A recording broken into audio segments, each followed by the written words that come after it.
Salam sejahtera para peserta pelajaran agama Katolik.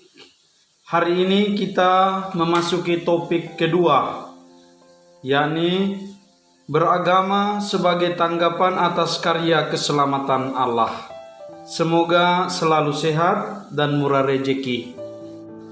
Dalam pelajaran topik 1, Allah sumber keselamatan sejati, kita telah mengetahui bahwa sumber keselamatan kekal hanya berasal dari Allah, sedangkan harta benda, kata-kata mantra, dan kemajuan ilmu pengetahuan adalah penyelamat-penyelamat palsu semata.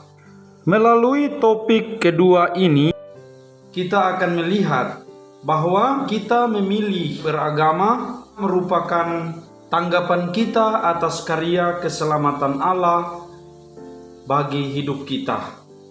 Adapun tujuan belajar topik 2, beragama sebagai tanggapan atas karya keselamatan Allah, yaitu peserta dapat 1. Beragama secara benar seturut ajaran Yesus. 2. Menyadari manfaat dari beragama.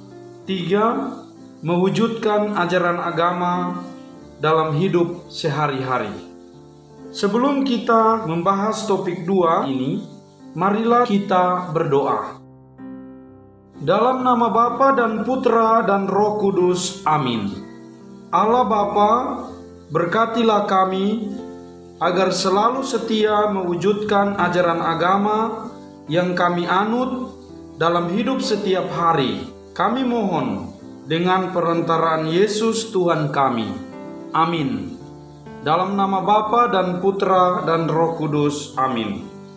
Kita masuk dalam langkah pertama, yaitu mendalami pengalaman beragama dalam hidup sehari-hari. Mari kita mendengarkan kisah berjudul Perbuatan yang Menunjukkan Agama, Bukan Kata-kata. Dikisahkan bahwa seorang pastor diantar ke suatu bagian dari pabrik mobil di Detroit oleh seorang mandor. Di antara para pekerja terdapat seorang anggota paroki dari pastor itu, namanya John. Mengetahui bahwa John adalah seorang tukang yang terampil, pastor itu berkata, "Saya menduga bahwa John adalah salah satu pekerja Anda yang terbaik." "Maaf, saya tidak berpendapat demikian," jawab mandor itu. "Memang benar, dia bisa menjadi salah satu yang terbaik. Tapi John selalu berdiri dan berbicara tentang agamanya, justru di saat dia harus menangani mesinnya. Sebenarnya, dia seorang rekan yang baik dan juga seorang yang baik bila ia bekerja. Tapi ia masih harus belajar bahwa bila ia menangani mesin, maka agamanya harus tampak dari jari-jari tangannya dan bukan dari mulutnya." Berdasarkan kisah yang baru saja kita dengarkan, ternyata perbuatan kitalah yang menunjukkan kita beragama, bukan kata-kata yang muluk dan manis-manis.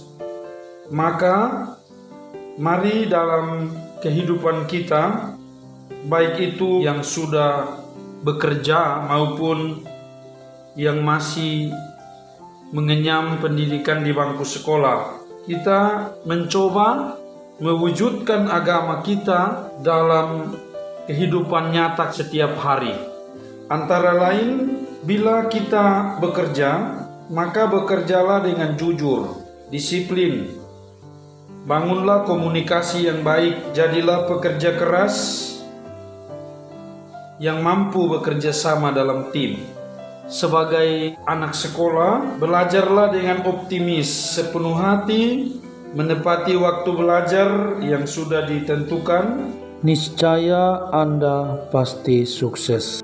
Mari kita memasuki langkah kedua, yakni mendalami kitab suci untuk mengetahui ajaran Yesus perihal beragama yang benar. Kisah perumpamaan tentang orang Farisi dan pemungut cukai. Setelah Tuhan Yesus mengatakan perumpamaan tentang hakim yang tak benar kepada murid-muridnya supaya mereka berdoa dengan tidak jemu-jemu, Yesus berbicara kepada beberapa orang Farisi yang memandang diri mereka benar dan merendahkan orang lain dengan perumpamaan berikut.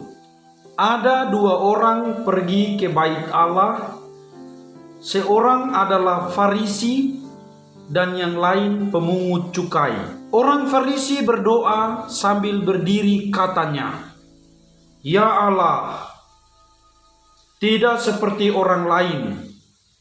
Saya bukan perampok, bukan orang lalim, bukan pezina, dan bukan juga seperti pemungut cukai ini. Saya berpuasa 2 kali seminggu dan memberikan 1/10 dari penghasilanku." Tetapi pemungut cukai itu berdiri jauh-jauh. Ia tidak berani menengadah ke langit. Sambil memukul dirinya, ia berkata, "Ya Allah, kasihanilah aku orang berdosa ini." Lalu Tuhan Yesus berkata kepada orang-orang Farisi, "Pemungut cukailah yang dibenarkan Allah, dan orang Farisi tidak. Sebab barang siapa meninggikan diri, ia akan direndahkan, dan barang siapa merendahkan diri, ia akan ditinggikan." Berdasarkan kisah ini, Yesus mengajarkan kepada kita perihal beragama yang benar, antara lain: 1. Sebagai orang beragama, hendaklah kita menghindari sikap sombong, sebab kesombongan adalah karakter iblis yang tidak bisa melihat pelanggaran atau dosanya dan selalu memandang rendah semua orang dengan meninggikan dirinya sendiri. 2. Sebaliknya, Yesus mengajarkan kepada kita perlu memiliki karakter rendah hati di hadapan Allah dan mengasihi sesama manusia dengan sungguh-sungguh dan tulus. Kerendahan hati merupakan karakter Tuhan Yesus sendiri. Walaupun Yesus adalah firman Allah yang menjadi manusia, ia merendahkan dirinya dan taat kepada Allah Bapa sampai wafat di kayu salib. Itulah sebabnya Allah sangat meninggikan dia. Akhirnya dapat kita simpulkan beberapa manfaat beragama, antara lain: 1. Membuat kita bekerja lebih terarah, lebih jujur, disiplin, dan bekerja sama dalam tim.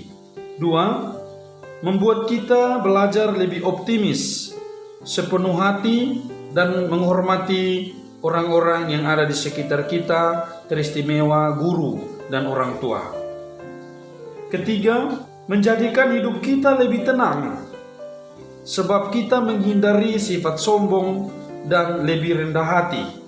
4. Membuat kita lebih kuat dalam menghadapi cobaan hidup, sebab kita yakin Tuhan menyertai kita sampai selama-lamanya. Demikian pelajaran topik 2, beragama sebagai tanggapan atas karya keselamatan Allah. Sampai di sini, kita akan berjumpa lagi pada materi topik 3, beriman sebagai tanggapan atas karya keselamatan Allah, pada pertemuan selanjutnya.